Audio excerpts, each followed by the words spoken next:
Alo, Trà Vinh xin chào các bạn. Hôm nay thì mình chia sẻ bánh trung thu thập cẩm nha, một hương vị truyền thống, vừa ngon vừa dễ. Vỏ bột thì mềm nè, bên trong thì mình kết hợp nhân gà thập cẩm nè, cùng với các loại hạt, ngon lắm. Thì bây giờ mời các bạn mình cùng vào bếp để thực hiện luôn ha.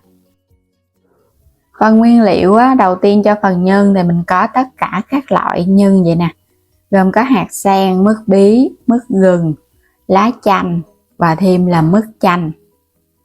Còn này là hạt điều này là rang sẵn, thì các bạn có thể mua trong góc trái video mình có bán nguyên cái hỗn hợp này, hoặc là mua ở chợ cũng được luôn nha.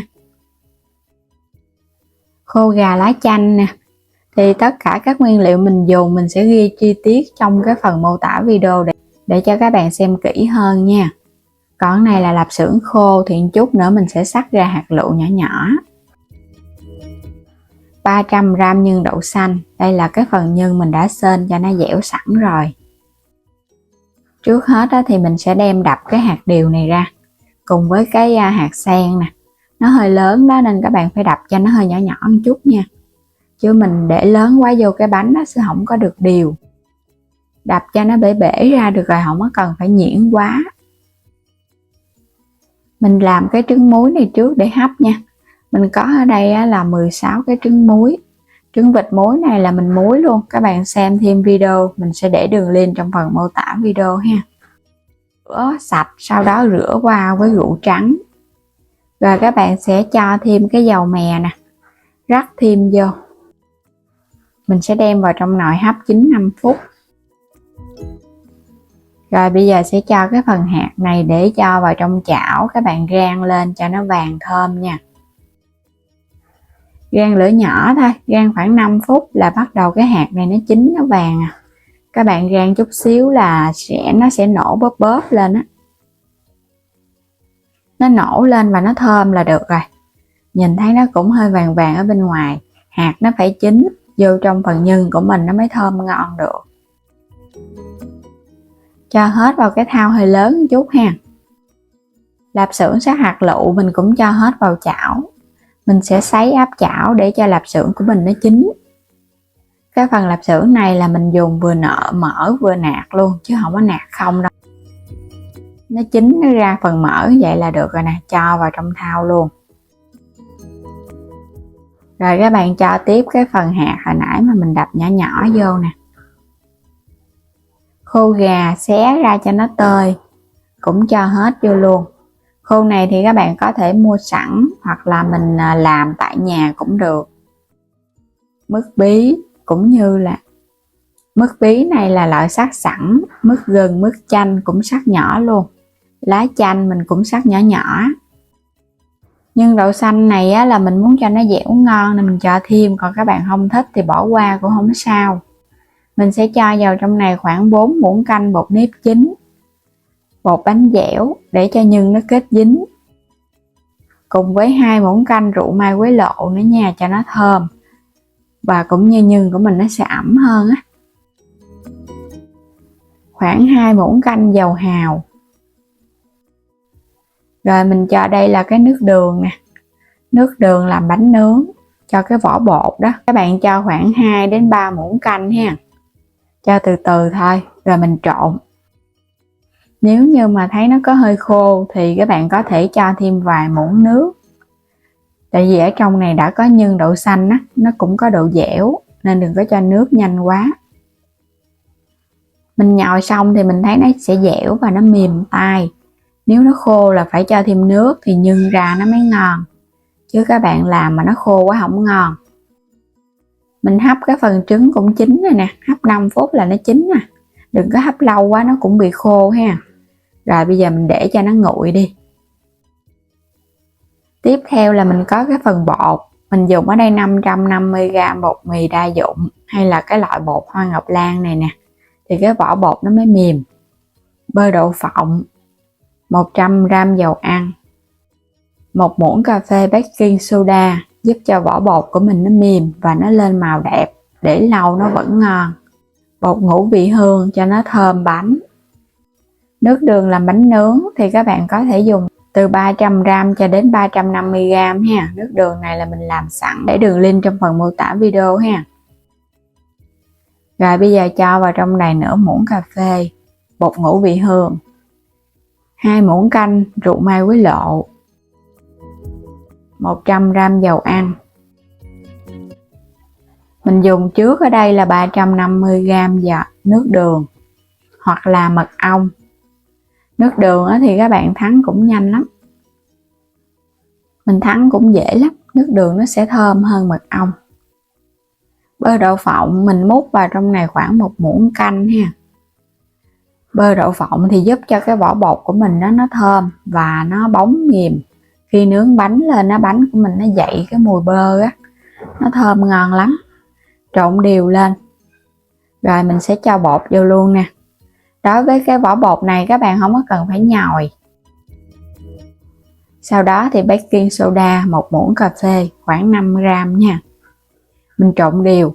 Hoặc là nếu không dùng baking soda thì các bạn dùng cho mình 1 muỗng canh nước tro tàu, cũng giúp vỏ bột mềm. Trộn đều thì mình thấy nó ngấm đều phần nước vậy nè. Sờ vào trong bột các bạn sẽ thấy nó ẩm tay. Nếu mà nó có khô thì phải thêm chút nước đường, chứ đừng có để cho vỏ bột nó khô ha, nó khô là ra bánh không ngon. Rồi bây giờ mình sẽ đậy kín, mình chờ nửa tiếng đồng hồ. Bây giờ nhân nó cũng nguội rồi nè, trứng muối cũng nguội, mình sẽ đi vo viên, vo cho nó tròn lại. Ấn một lỗ chính giữa, mình sẽ thêm cái trứng muối vô. Cái nhân thập cẩm này là mình thấy ăn ngon mà không có ngán nè, nó có thêm gà khô, gà xé, rồi thêm lạp xưởng nữa. Mỗi một viên nhân là 120g nha, cân luôn cái lòng đỏ trứng gà. Làm nhân xong thì mình đi làm phần bột là nó vừa, sau nửa tiếng đồng hồ ủ bột. Mỗi một viên bột mình chia ra là 60g. Mình cứ chia hết đi chút nữa mình cán ra mình gói nhân à. Dùng ở đây là cái miếng giấy dầu. Các bạn sẽ lấy từng viên bột để lên. Cái phần bột này là mình làm được 16 cái bánh. Các bạn cán mỏng ra ha. Là cái bánh mình dùng là 180g á. Cứ 2 lượng nhân 1 lượng bột là cái bánh của mình nó ngon. Cán ra nó bóng vậy nè. Các bạn sẽ lấy rồi cái mình gói nhân nha. Đối với cái nhân thập cẩm thì gói rất là dễ. Tại vì cái nhân nó cứng á, nó không có bị mềm giống như là nhân ngọt, nên là gói cũng nhanh lắm. Cứ túm sát cho phần bột nó bao phủ nhân là dễ à, không có bị ló ra bên ngoài đâu. Rồi vo tròn lại, mình sẽ lăn lăn cho nó hơi láng chút ha. Cũng làm tương tự những cái phần bột còn lại. Mình làm hết luôn, gói nhân xong thì in bánh. Khuôn hôm nay mình dùng là cái khuôn 180g là so ha. Các bạn bấm vào góc trái video hoặc là vào phần mô tả video để mua ủng hộ mình. Phủ sơn lớp bột mì khô vào trong khuôn và vào trong cái viên bột luôn. Vo tròn lại để chống dính á. Khi các bạn in ra cái bánh của mình nó không có dính. Xong rồi bây giờ mình sẽ cho vào khuôn mình in nè. Đè cho nó sát xuống nha. Rồi mình bắt đầu mình in ra cái miếng giấy dầu ở bên dưới luôn. Để chống dính thì mình nướng bánh không có dính. Đè sát xuống rồi hãy mở ra. Các bạn dỡ nhẹ ra nha. Mình làm đầu tiên là cái khuôn hoa sen nè. Thì nó có 4 mặt hoa văn, các bạn có thể tùy chọn. Rồi cái in tiếp ha. Cái bánh thứ hai. Làm xong 4 cái thì các bạn sẽ cho vào cái nồi chiên mình nướng trước, rồi xong rồi mình hãy in tiếp để nó rút ngắn thời gian. Mình sẽ nướng lần đầu 10 phút 180 độ C ha. Kết thúc lần đầu thì mình lấy bánh ra. Bánh lúc này còn nóng, các bạn sẽ xịt nước để cho bánh nó nguội và cái mặt bánh nó không có nứt.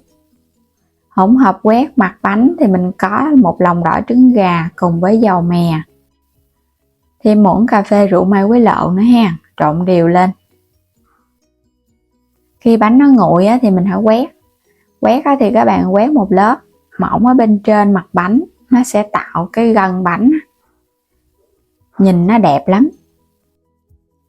Rồi bây giờ cho vào trong lò mình nướng tiếp lần 2.